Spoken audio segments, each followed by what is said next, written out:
Hello guys, இந்த வீடியோவில் நம்ம illustration 25 தான் பார்க்க போகிறோம். இங்கே என்ன கொடுத்துருக்காங்கன்னா, விவேக்ன்றவர் 31st October 2024 அப்போ ரிட்டையர் ஆகுறாரு. அவருக்கு பென்ஷனாக எவ்வளோ கொடுக்குறாங்கன்னா 4000 பர் மந்த்துக்கு கொடுக்குறாங்க.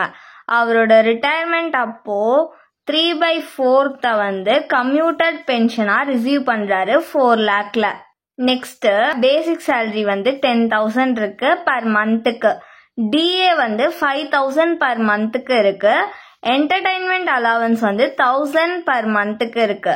இப்போ அவரோட கிராஸ் சேலரிய கால்குலேட் பண்ண சொல்றாங்க. Assessment year 2025 to 26க்கு. ஃபர்ஸ்ட் அவரு கவர்மெண்ட் எம்ப்ளாயா இருந்தா, செகண்ட் அவர் நான் கவர்மெண்ட் எம்ப்ளாயி கிராஜுவிட்டி ரிசீவ் பண்ணியிருந்தா, தேர்ட் அவர் நான் கவர்மெண்ட் எம்ப்ளாயி கிராஜுவிட்டி ரிசீவ் பண்ணலனா அப்படின்ட்டு 3 கேட்டகரியில அவரோட கிராஸ் சேலரிய கண்டுபிடிக்க சொல்லியிருக்காங்க. இதோட format particulars: government employee, non government employee entitled to gratuity, non government employee not entitled to gratuity. First என்ன கொடுத்துருக்காங்க, பேசிக் சேலரி. பேசிக் சேலரி எவ்வளோ கொடுத்துருந்தாங்கன்னா 10,000 இன்டூ அவரு எப்போ ரிட்டையர் ஆகுறாருன்னா அக்டோபர் மாசம் ரிட்டையர் ஆகுறாரு. அது வரைக்கும் தான் அவர் அவரோட சேலரி வாங்கியிருப்பாரா. இந்த 10,000 நம்மளுக்கு இயர் எப்போ ஸ்டார்ட் ஆகுது, April 1 ஸ்டார்ட் ஆகும். ஸோ April 1ல இருந்து அக்டோபர் வரைக்கும் அவரு சேலரி வாங்கியிருக்காரு. April, May, June, July, August, September, October.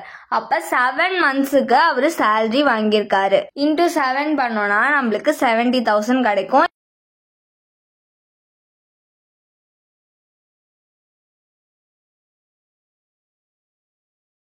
Next DA receive பண்ணிருக்காங்க, டியர்னஸ் அலவன்ஸ். DA எவ்வளோனா 5,000 வாங்கியிருக்காரு. அதுவும் சேம் 7 monthsக்கு தான் வாங்கியிருக்காரு. இன்டூ 7 பண்ணோம்னா நம்மளுக்கு 35,000 கிடைக்கும்.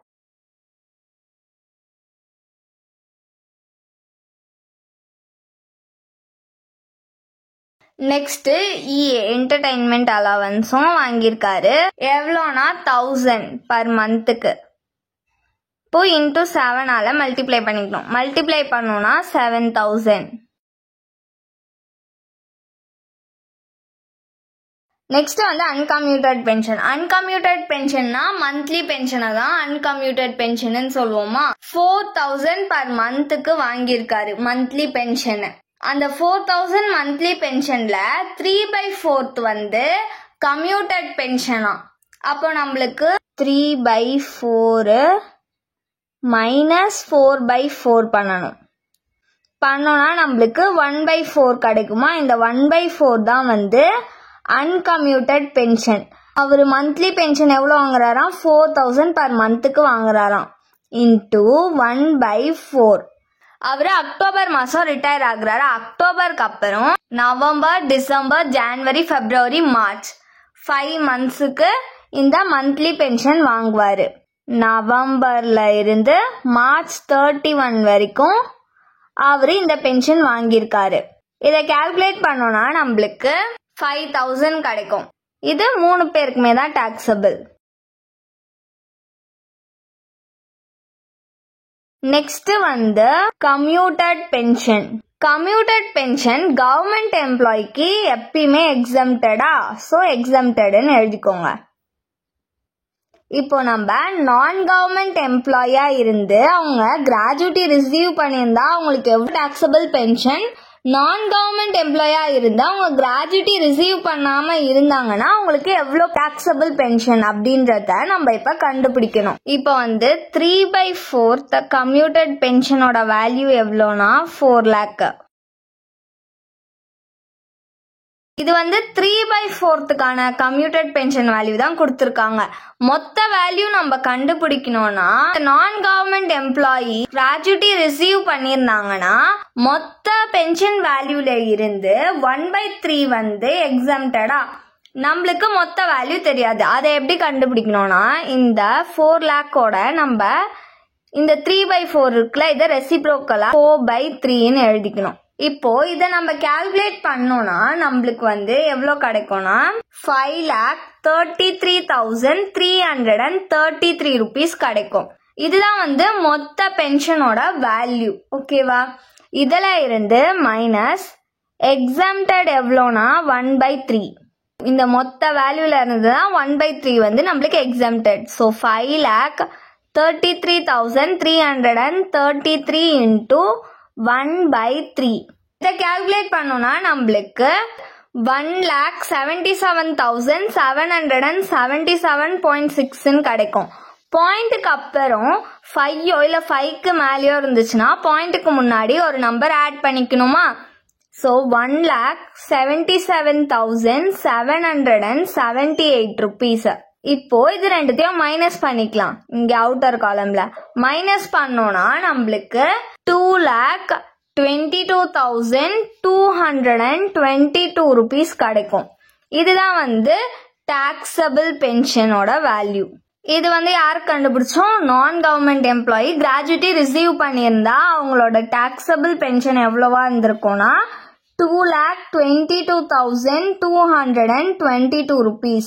நெக்ஸ்ட் நான் கவர்மெண்ட் எம்ப்ளாயி கிராஜுவிட்டி ரிசீவ் பண்ணாம இருந்திருந்தாங்கன்னா அவங்களோட கம்யூட்டட் பென்ஷனோட வேல்யூ எவ்வளோன்னு கண்டுபிடிக்கலாம்.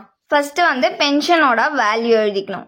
பென்ஷனோட வேல்யூ எப்படி கண்டுபிடிக்கணும்? அவங்க 4 lakh கொடுத்துருக்காங்களா, 4 lakhல 3/4 வந்து கம்யூட்டட். இதை நம்ம ரெசிப்ரோக்கல்ல போட்டுக்கணும். ஸோ இன்டூ 4/3 போட்டோம்னா நம்மளுக்கு பென்ஷனோட வேல்யூ கிடைச்சிடும். 4/3 இதை கால்குலேட் பண்ணோம்னா நம்மளுக்கு 5,33,333 rupees கிடைக்கும்.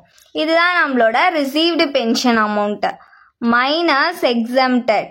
இப்ப நம்ம யாருக்கு கால்குலேட் பண்றோம்? கிராஜுவிட்டி ரிசீவ் பண்ணாத நான் கவர்மெண்ட் எம்ப்ளாயிக்கு எவ்வளோ எக்ஸம்டட்னா 1/2 வந்து எக்ஸம்டட் பென்ஷன் வேல்யூல இருந்து. பென்ஷன் வேல்யூ எவ்வளோனா 5,33,333 இன்டூ எவ்வளோ எக்ஸம்டட்னா 1/2.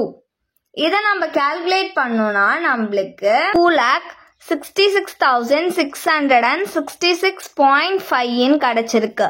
பாயிண்ட்டுக்கு அப்புறம் 5 இல்ல 5க்கு மேலேயோ இருந்தா பாயிண்ட்டுக்கு முன்னாடி ஒரு நம்பர் ஆட் பண்ணிப்போமா? அப்போ 2,66,667 rupees எக்ஸம்டட். இப்போ இது ரெண்டுத்தையும் மைனஸ் பண்ணிக்கலாம். மைனஸ் பண்ணோம்னா நம்மளுக்கு 1,33,333 rupees கிடைக்கும். இதுதான் வந்து டாக்ஸபிள் பென்ஷன். நான் கவர்மெண்ட் எம்ப்ளாயா இருந்தா அவங்க கிராஜுவிட்டி ரிசீவ் பண்ணாம இருந்திருந்தாங்கன்னா அவங்களோட டாக்ஸபிள் பென்ஷன் அமௌண்ட் எவ்வளோனா 1,33,333 rupees. கொடுத்துருக்கிறது எல்லாத்தையுமே எழுதிட்டோமா? இப்போ இது எல்லாத்தையும் ஆட் பண்ணோம்னா நம்மளுக்கு கிராஸ் சேலரி கிடைச்சிடும். ஃபர்ஸ்ட் கவர்மெண்ட் எம்ப்ளாய்க்கு ஆட் பண்ணலாம். இது எல்லாத்தையும் ஆட் பண்ணோம்னா நம்மளுக்கு 1,17,000 கிடைக்கும். இப்போ இது எல்லாத்தையும் ஆட் பண்ணிக்கலாம். இது எல்லாத்தையும் ஆட் பண்ணோம்னா நம்மளுக்கு 3,39,222 rupees கிடைக்கும்.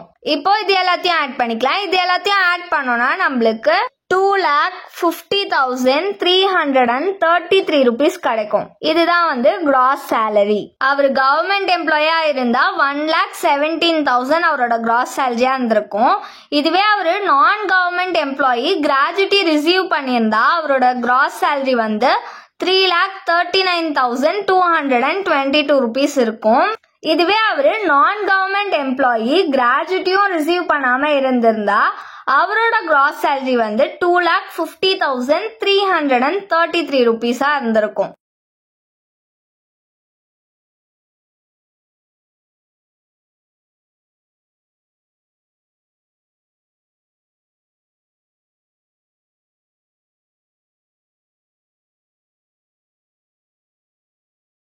Thanks for watching.